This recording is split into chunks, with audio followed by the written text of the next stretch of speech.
Now on to one of our other big stories. The king of pop has died. Michael Jackson, the pop music and dance innovator, passed away yesterday. In 1982, Michael Jackson stood on top of the entertainment world. Thriller had just become the best-selling album of all time. His moonwalk mesmerized millions, and his star power seemed limitless. Yet within decades, this same man would die alone in his rented mansion, bankrupt, addicted to drugs, and haunted by scandal. How did the king of pop orchestrate his own downfall? This isn't just another story about fame gone wrong. It's a complex tragedy of childhood trauma, unimaginable pressure, and devastating choices that transform music's brightest star into a cautionary tale of self-destruction. To understand Jackson's fall, we must first return to where it all began. The making of a legend. In a cramped two-bedroom house in Gary, Indiana, Michael Joseph Jackson was born into a world that would shape him in ways no one could predict. The seventh of 9 children, young Michael lived under the iron fist of his father, Joe Jackson, a failed musician turned steel mill worker who saw in his children the success that had eluded him. Family members would later reveal how Joe's brutal rehearsal regimens often ended in physical abuse, with Michael being singled out as both the most talented and the most defiant. By age 5, Michael was already displaying the perfectionism that would define his career. While other children played outside, he was mastering complex dance moves in a house that doubled as a relentless training ground. The Jackson 5 would perform in local clubs, with Michael barely reaching the microphone leading the group. They'd win talent show after talent show, but perhaps their most significant victory came when they performed at Mr. Lucky's, a Gary strip club. Here, Michael, just 7 years old, would witness scenes that would later haunt his psyche. Success came fast and hard. Motown Records signed them in 1969, and suddenly the Jackson 5 were everywhere. Their first 4 singles, I Want You Back, A BC, The Love You Save, and I'll Be There were an all-hit #1. But while other young stars were enjoying their teenage years, Michael was working around the clock. Studio sessions, dance rehearsals, tours, and interviews consumed his life. He would later admit to crying from loneliness and watching children play from his hotel room window, wondering what a normal childhood felt like. By the mid-70s, Michael had outgrown the Jackson 5. His solo career began with Gotta Be There, but it was 1979's Off the Wall that announced him as a force to be reckoned with. The album produced 4 top 10 hits, unprecedented for a black artist at the time. But Michael wasn't satisfied. He would spend hours studying tapes of his performances, noting every imperfect step, every slightly mistimed note. Then came Thriller. Released in 1982, it wasn't just an album, it was a revolution. The title track's 14-minute video transformed music television forever. The moonwalk during Billie Jean on the Motown 25th anniversary special left the world speechless. 7 of the album's 9 tracks became top 10 hits. The numbers were staggering. Nearly 100 million copies sold worldwide, 48 weeks at #1, 8 Grammy Awards. But behind the glitter and gravity-defying dance moves, something was stirring. The pressure to maintain this level of success was crushing. Michael's relationship with his appearance began to shift dramatically. The media started noticing changes in his face. His skin seemed to be getting lighter. And then there were the rumors about his increasingly eccentric behavior at his newly purchased Neverland Ranch. What the public didn't know was that the seeds of destruction were already taking root. The boy, who had never had a childhood, was building a private amusement park for himself. The perfectionist who transformed pop music was becoming obsessed with transforming himself. The entertainer who could command any stage was becoming increasingly isolated. Remember that cramped house in Gary? The distance between that humble beginning and the heights of Thriller seemed impossible. But as Michael stood at the peak of his success in 1984, an even more impossible transformation was about to begin. One that would leave the world asking, what was really happening behind Michael Jackson's changing face? The first signs of trouble. The Pepsi commercial shoot on January 27, 1984, marked the beginning of Michael's descent. During the 6th take, pyrotechnics misfired, setting his hair ablaze. While the public saw him being rushed to the hospital with second-degree burns, few knew this incident would spark a devastating addiction to painkillers. The prescribed Demerol and other medications became his constant companions, quietly laying the groundwork for dependencies that would plague him for decades. That same year, Michael made a business decision that would shatter one of his closest friendships. Paul McCartney had previously advised him about the value of music publishing rights. Taking this lesson to heart, Michael outbid McCartney for the ATV music catalog, which included most Beatles songs, paying $47 million. The move was financially brilliant, but personally catastrophic. McCartney felt betrayed, and their friendship never recovered. The victory tour with his brothers became another point of contention. Despite grossing $75 million, it highlighted the growing divide between Michael and his family. He reportedly spent most of the tour isolated in his hotel room with his pet chimp, Bubbles, refusing to stay with his family or participate in group activities. His brothers watched helplessly as their superstar sibling slipped further into his own world. His appearance began changing dramatically during this period. While he attributed his lightening skin to a condition called vitiligo, later confirmed in his autopsy report, he was also undergoing numerous cosmetic procedures. His longtime dermatologist, Dr. Arnold Klein, would later reveal that Michael had become obsessed with avoiding any resemblance to his father, leading to multiple nose surgeries and chin alterations. The purchase of the Neverland Ranch in 1988 for $14 million marked another crucial turning point. What seemed like an eccentric billionaire's playground was actually Michael's attempt to recreate the childhood he never had. The 2,700-acre property featured a zoo, a movie theater, and a functioning amusement park. But it also became his fortress of solitude, increasingly separating him from reality. His behavior grew more erratic. He began sleeping in a hyperbaric oxygen chamber, believing it would help him live to 150 years old. His pet collection expanded beyond Bubbles to include a python and an elephant given to him by Elizabeth Taylor. The media dubbed him Wacko Jacko, a nickname that deeply wounded him, but which he seemed powerless to shake. Even his music was changing. The 1991 album Dangerous took more than 3 years to complete, with Michael obsessively re-recording tracks dozens of times. While still commercially successful, producing hits like Black or White, industry insiders noticed something different. The perfectionism that once drove his artistry had evolved into something darker, a compulsive need for control that was starting to control him. Perhaps most telling was his growing paranoia. He installed elaborate security systems at Neverland, demanded staff sign extensive non-disclosure agreements, and became convinced that industry figures were conspiring against him.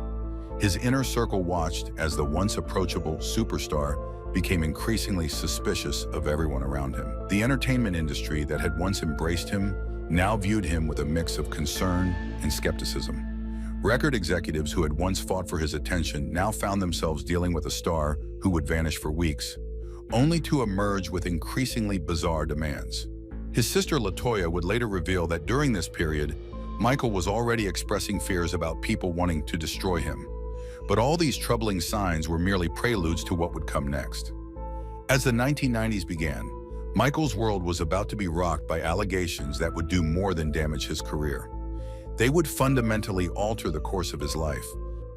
The fall from grace. On August 17, 1993, the bomb dropped.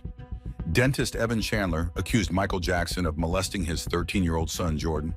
The allegations came after Jackson had spent months developing a close relationship with the boy, often having him stay overnight at Neverland Ranch. This wasn't just another tabloid story. It was the beginning of a nightmare that would forever change how the world viewed the king of pop. The details were disturbing. Jordan Chandler provided investigators with detailed descriptions of Jackson's private quarters and distinctive marks on his body.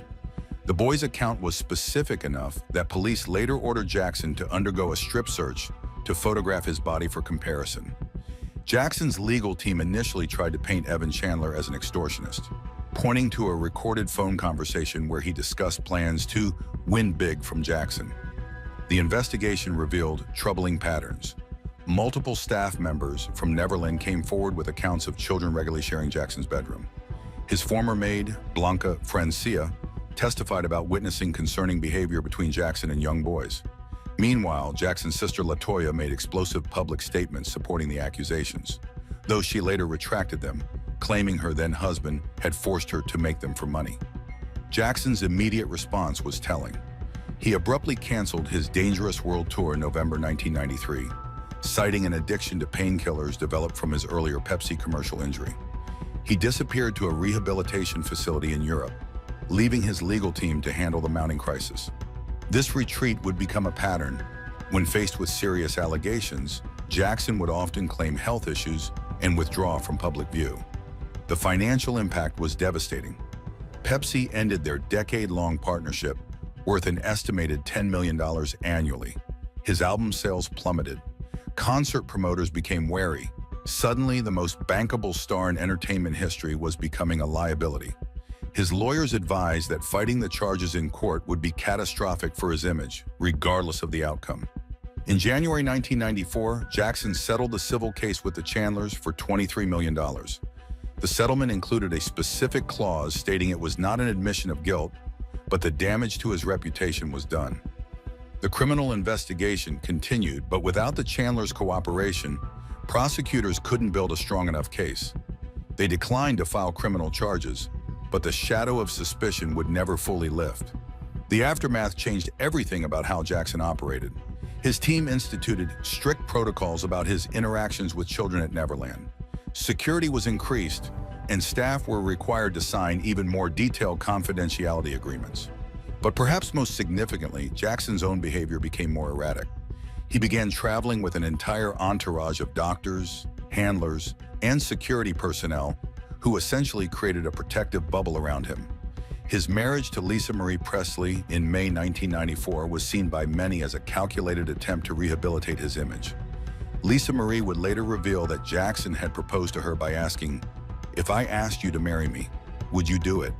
She said yes, but their union was troubled from the start. The daughter of Elvis found herself in a marriage that seemed more about publicity than partnership. The most profound change, however, was in Jackson himself. Friends and associates noticed he became more withdrawn, more suspicious. The carefree performer who once commanded stages with electric confidence was replaced by someone who seemed constantly on edge, always looking over his shoulder. His makeup became heavier, his public appearances more carefully orchestrated, his interviews more controlled. The allegations and subsequent settlement marked the point of no return for Jackson's career. While he would continue to make music and perform, the innocent magic that had defined his early career was gone. His artistic output became increasingly overshadowed by his personal life, and every interaction with children was viewed through the lens of suspicion. As the mid-90s approached, Jackson retreated further into his private world at Neverland Ranch. But if he thought his fortress of fantasy would protect him from reality, he was tragically mistaken. How long could the king of pop maintain his grip on sanity while his kingdom began crumbling around him? The Neverland Nightmare. By 1995, Neverland Ranch had transformed from a whimsical escape into something far more sinister. The property's operating costs alone reached $240,000 monthly, with Jackson employing a staff of 150 people to maintain his increasingly bizarre lifestyle.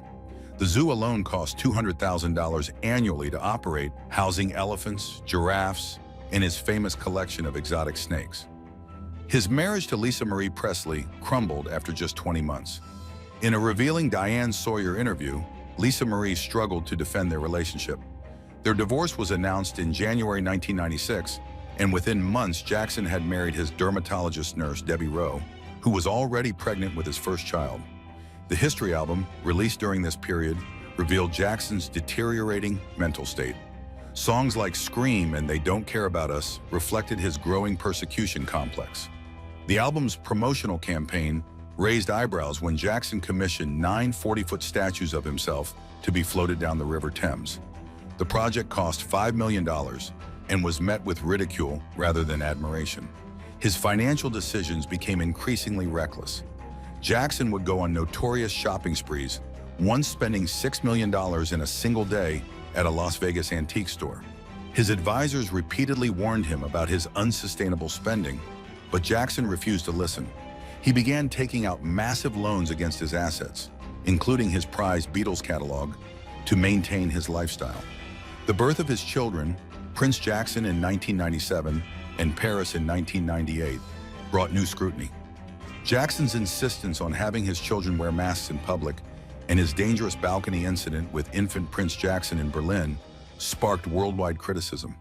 His parenting decisions, including dangling his baby over a hotel balcony, suggested a man increasingly disconnected from normal behavior. His physical appearance became more drastic. Multiple plastic surgeries had left his nose so damaged that he reportedly had to wear a prosthetic tip. His skin had become dramatically lighter, and he often appeared wearing surgical masks in public. Former staff members later revealed he spent hours daily in a makeup chair, having his features meticulously painted on. The recording of Invincible in 2001 became the most expensive album ever produced, costing $30 million and taking 6 years to complete. Sony Music grew increasingly frustrated with Jackson's perfectionism and spending. When the album underperformed, Jackson accused Sony's Tommy Mottola of racism and sabotage, staging bizarre public protests against the label that had made him a superstar. His dependency on prescription medications deepened. Multiple doctors were now traveling with him, administering cocktails of painkillers and anxiety medications. Former staff members would later testify that Jackson often appeared incoherent and would sleepwalk through Neverland, talking to mannequins he had positioned throughout the property. By 2002, Jackson's annual expenses reached $50 million, while his income had dwindled to barely $5 million. Neverland's maintenance costs were bleeding him dry, but he refused to downsize or adjust his lifestyle. His business managers quit in frustration, unable to convince him of the severity of his financial situation. The final straw came when Jackson defaulted on a $20 million loan. His creditors began circling, and the magical kingdom he'd built started showing cracks. Staff went unpaid, animals in his zoo suffered neglect, and the once immaculate grounds began to deteriorate. The fantasy world he'd created was collapsing, but the worst was yet to come. As 2003 approached, Jackson agreed to participate in a documentary with British journalist Martin Bashir, believing it would rehabilitate his image. Instead, it would prove to be one of the most catastrophic decisions of his career. What do you think would happen when the world got an unfiltered look inside the increasingly unstable world of Michael Jackson? Trial and tribulation. Martin Bashir's documentary, Living with Michael Jackson, aired on February 6, 2003, drawing 47 million viewers. The footage was devastating. Jackson openly admitted to sharing his bed with children, defending it as sweet and loving. The most damaging moment came when he appeared holding hands with 14-year-old Gavin Arvizo, a cancer survivor, while justifying his sleepovers with young boys. Within days, the Santa Barbara District Attorney's Office launched a criminal investigation. On November 20th, more than 70 police officers raided Neverland Ranch. The search lasted 15 hours, with investigators seizing computers, documents, and videos. Jackson, who was in Las Vegas filming a music video, was given 1 hour to surrender. He returned to California on a private jet, was handcuffed, booked, and had his mugshot taken, an image that would become one of pop culture's most haunting photographs. The charges were severe: 7 counts of child molestation and 2 counts of administering an intoxicating agent to a minor. Prosecutors alleged Jackson had given Arvizo wine, which he called Jesus juice, and showed him pornographic materials. The investigation revealed a hidden room behind Jackson's bedroom closet, accessed by a secret button containing adult magazines and videos. His defense team, led by Thomas Mesereau, cost Jackson $20 million. To fund his legal battles, he took out more loans against his assets. The Beatles' catalog, once worth hundreds of millions, was now heavily mortgaged. His monthly legal bills exceeded $1 million, pushing him further into financial ruin. The trial began on January 31, 2005. Each day, Jackson arrived at the Santa Maria courthouse in a different outfit, often appearing physically ill and wearing a medical mask. Court officials had to threaten him with arrest when he arrived 15 minutes late one day in his pajamas, claiming severe back pain. The prosecution's case revealed troubling patterns. Former Neverland employees testified about delivering wine to Jackson's bedroom when children were present. The jury saw Jackson's extensive collection of adult magazines and heard testimony about his internet browsing history. However, the defense effectively challenged the credibility of many prosecution witnesses, particularly the Arvizo family. Janet Arvizo, Gavin's mother, proved to be a problematic witness. The defense revealed she had previously committed perjury in a fraud case and had a history of making false accusations for financial gain. They also presented evidence that she had continued allowing her children to visit Neverland even after the alleged abuse began. During the 14-week trial, Jackson's health deteriorated dramatically. His weight dropped to less than 100 pounds. He was repeatedly rushed to the emergency room with flu-like symptoms and back pain. His dependency on prescription medications intensified, with his personal physician later revealing Jackson was taking up to 40 Xanax pills a day. The most surreal moment came when Jackson jumped on top of his SUV outside the courthouse and danced for his fans. This bizarre display led the judge to warn him about proper courtroom decorum. Behind the scenes, his lawyers were desperately trying to manage their increasingly unstable client while preparing his defense. On June 13, 2005, after 7 days of deliberation, the jury found Jackson not guilty on all charges. While legally vindicated, the trial had exposed the deeply troubling reality of his private life to the world. The testimony about his drug use, financial troubles, and inappropriate relationships with children had shattered what remained of his public image. The acquittal came at a devastating cost. Legal fees had pushed Jackson to the brink of bankruptcy. Major radio stations had stopped playing his music. Sponsors wanted nothing to do with him. The man who once couldn't release a single without it hitting #1 was now effectively blacklisted from the industry that had made him a star. As Jackson left the courthouse for the last time, physically and emotionally broken, he retreated from public life. But freedom from prison didn't mean freedom from his demons. The worst was yet to come. The final act. Following his acquittal, Jackson fled to Barnai, accepting an invitation from Sheikh Abdullah bin Hamad Al Khalifa. What seemed like a peaceful refuge quickly became another legal nightmare.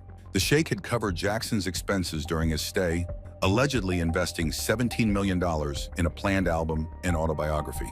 When Jackson failed to deliver, another lawsuit ensued. His exile took him from Bahrain to Ireland, then to Las Vegas, living as a virtual nomad. Neverland Ranch, now empty and costing hundreds of thousands in upkeep, went into foreclosure. In 2008, Colony Capital LLC purchased the loan for $23 million, forming a joint venture with Jackson to save the property. But the king of pop would never return to his former kingdom. By 2009, Jackson's financial situation was catastrophic. He owed more than $400 million to various creditors. His only significant asset, the ATV music catalog, was heavily leveraged. Concert promoter AEG Live offered a solution, a series of 50 shows at London's O2 Arena titled This Is It. The contract would earn him more than $100 million. But Jackson wasn't physically or mentally prepared for such a demanding schedule.